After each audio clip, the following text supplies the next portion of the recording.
بسم اللہ الرحمن الرحیم۔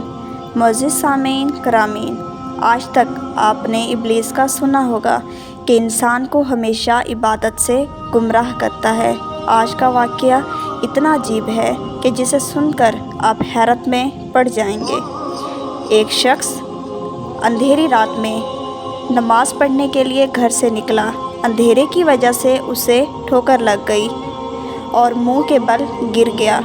کیچڑ سے اٹھ کر گھر واپس آیا اور لباس تبدیل کر کے دوبارہ مسجد کی طرف چل دیا۔ ابھی وہ چند قدم ہی چلا تھا کہ دوبارہ اسے ٹھوکر لگی اور وہ دوبارہ گر گیا۔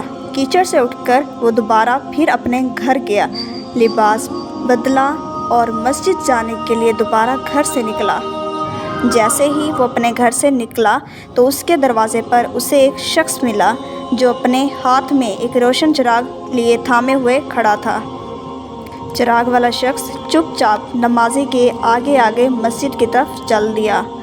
اس مرتبہ چراغ کی روشنی میں نمازی کو مسجد پہنچنے میں کسی دشواری کا سامنا نہیں کرنا پڑا۔ وہ خیریت سے مسجد پہنچ گیا۔ مسجد کے دروازے پر پہنچ کر چراغ والا شخص رک گیا۔ نمازی اسے چھوڑ کر مسجد میں داخل ہو گیا اور نماز ادا کرنے لگا۔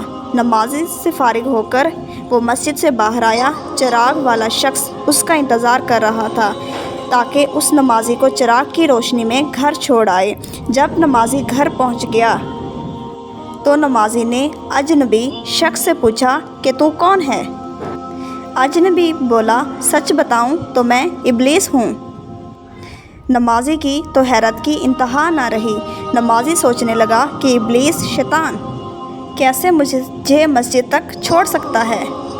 اس کا کام تو لوگوں کو بہکانا ہے۔ تو اس شخص نے بڑی حیرت کے ساتھ ابلیس سے پوچھا کہ تجھے تو میری نماز کے رہ جانے پہ خوش ہونا چاہیے تھا، تو پھر تم چراغ کی روشنی میں مجھے مسجد تک کیوں لے گئے؟ ابلیس نے جواب دیا، جسے سن کر وہ شخص بھی حیران رہ گیا اور آپ سب بھی حیرت میں پڑ جائیں گے۔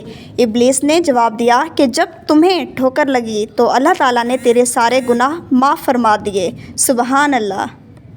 جب تجھے دوسری ٹھوکر لگی تو اللہ تعالیٰ نے تیرے پورے خاندان کو بخش دیا۔ مجھے فکر ہوئی کہ اگر تم اب ٹھوکر کھا کر گر گیا تو اللہ تعالیٰ تیرے سارے گناہوں کی مغفرت نہ فرما دے، اس لیے چراغ لے کر آیا ہوں کہ تم بغیر گرے مسجد تک پہنچ جاؤ۔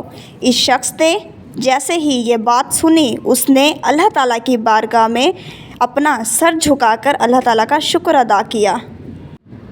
تو دوستو، یہ ہے اللہ تعالیٰ کی شان۔ پروردگار عالم کی شان میں کوئی شخص ایک قدم بڑھاتا ہے تو اللہ تعالیٰ اس کے بدلے میں بندے کی طرف 70 قدم قریب ہو جاتا ہے۔